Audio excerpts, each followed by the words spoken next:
Stop buying into that tired idea that the Chargers only get better if absolutely everything breaks their way. No, in 2026, Los Angeles has a real path to make the entire league be quiet, but it starts in the place where it hurt the most, protecting Justin Herbert. If this offensive line climbs out of the basement and becomes a true strength, the whole offense changes its energy. And today, we've also got a wide receiver market getting hotter, a defensive veteran feeling real pressure, and a serious battle building in the backfield. Hit that like button right now because this script is not for people who watch the Chargers afraid.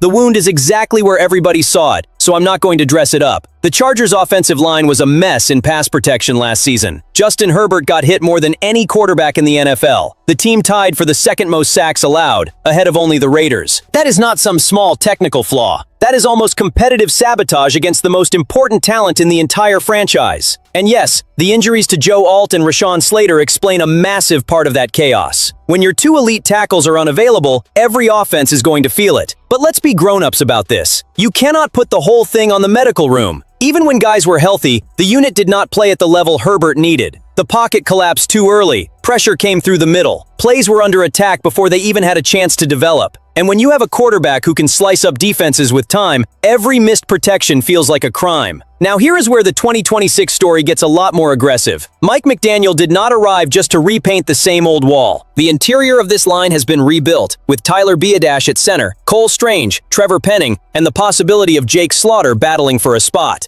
It is not a perfect group. Nobody is trying to sell some fantasy that this is an unbeatable wall. But that is not the point. The point is this: the Chargers may have found a structure functional enough to turn a fatal weakness into something they can actually manage. And then Mike Clay from ESPN pours gasoline all over the debate. His model projects the Chargers' offensive line as the 8th best in the NFL. 8th. After a season where Herbert was treated like an open target, the projection gives Slater a 7.3, Alt a 7.6, and Biadasz a 6.8. That is the center of the bet. 2 tackles among the best in football, and a reliable center to steady the middle. Only 5 teams in the model have both tackles graded at 7 or higher. Los Angeles is one of them. So please, let's stop acting like this team is doomed to live in panic forever. The problem, obviously, is at guard. Penning comes in at 3.8, Strange at 4.1. That is low. That is uncomfortable. That is the part critics are going to attack hard. But this is exactly where McDaniel has to earn his money as a coordinator. His offense, built around outside zone, motion, angles, and defensive conflict, can cover up average guard play better than a slow, predictable, stationary system. If Alt and Slater control the edges, if Biadasz really is the upgrade over Bradley Bozeman, Herbert does not need perfection. He needs half a second more. One cleaner read. One play that does not die before it can breathe. That is the difference between an offense stuck in a cage and an offense that becomes dangerous. If Clay's projection is even close to reality, the conversation changes fast. This is not just getting a little better. This is going from embarrassment to a top 10 line. And when a quarterback like Herbert gets top 10 protection, the entire league should start feeling uncomfortable.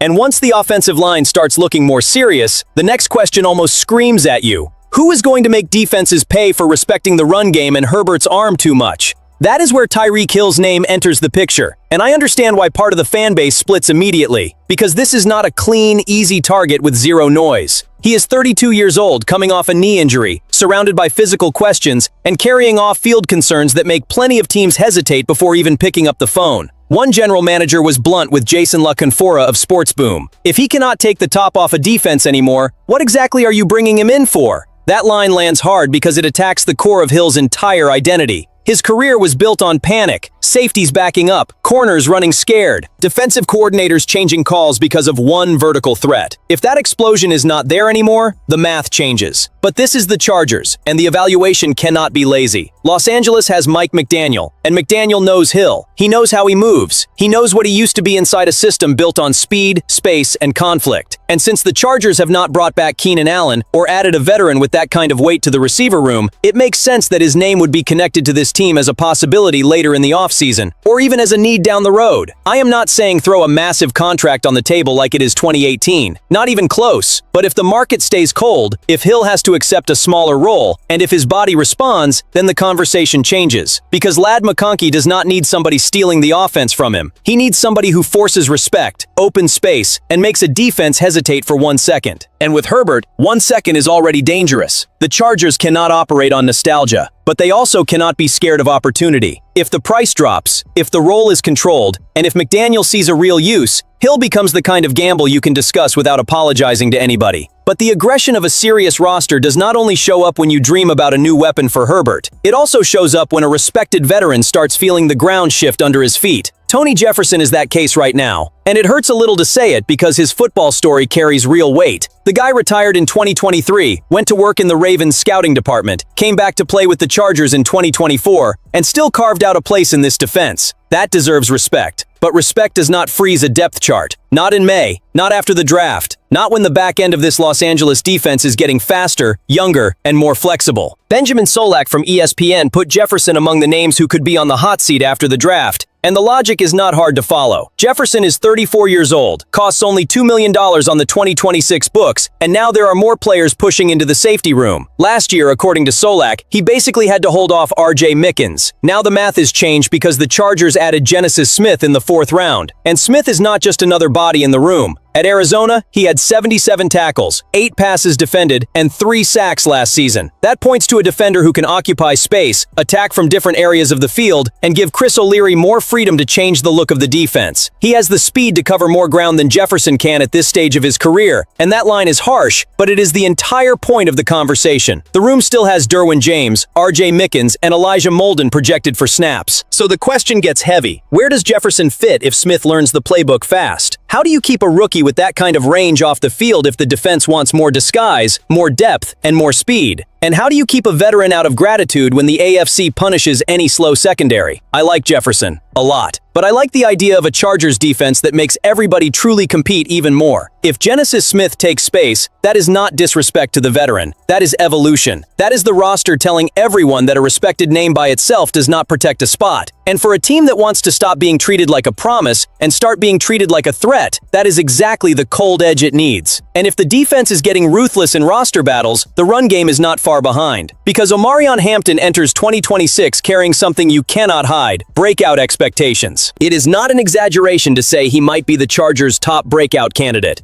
He was the 22nd pick in last year's draft, arrived with real status, but his rookie season was broken up by a severe ankle injury that cost him 8 games. When he was on the field, he was still stuck inside an offense that did not help anybody look their best. Now the picture is different. Mike McDaniel needs running backs who can turn angles into terror.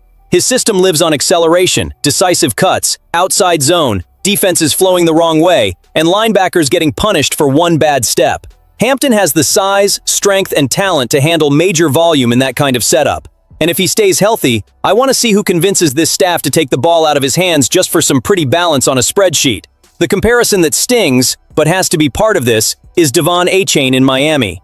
Last year, under McDaniel, Achane played 75% of the offensive snaps. Hampton played 63% of the snaps when he was active in 2025. If the Chargers really believe he can be the engine, that number can rise. And if it rises, somebody loses. That somebody could be Kimani Vidal. And hold on, because I am not wiping away what Vidal did. When Hampton went down, Vidal was one of the few good stories in a season full of frustration. He put up 569 yards and 3 touchdowns in the 8 games Hampton missed. He runs hard, embraces contact, brings reliability, and that has value. But the NFL is cruel because value does not guarantee volume. When Hampton came back, Vidal's production dropped hard. 56 yards on 20 carries in his final 3 appearances. That shows how quickly his role can shrink when the hierarchy resets. Keaton Mitchell's arrival makes it even more complicated. Mitchell brings the type of speed McDaniel loves, and the drafting of Brennan Thompson could reduce the need to use Mitchell mainly on returns. In other words, if Mitchell is free for offensive snaps, he can become the explosive complement. Hampton gets the main volume. Vidal, from emergency hero, could become RB3. And I want the Chargers community's read on this. Is it fair for Vidal to lose space after what he delivered? Or do Hampton and Mitchell need to run this rotation with no sentiment involved? I know it is tough, but if Los Angeles wants an offense that truly scares people, the question is not who deserves love. It is who creates more fear in the defense on the next snap. At the end of the day, it all points to the same message. The Chargers are not building a roster to please old narratives. They are trying to build a team that pressures, accelerates, and forces hard choices. The offensive line can unlock Herbert. Tyreek Hill, if the market moves that way, would be a calculated swing, not nostalgia. Jefferson shows that even respected veterans have to survive new speed. Vidal reminds us that good production can still lose snaps when an offense is chasing maximum explosion. That is the hard part of growing up.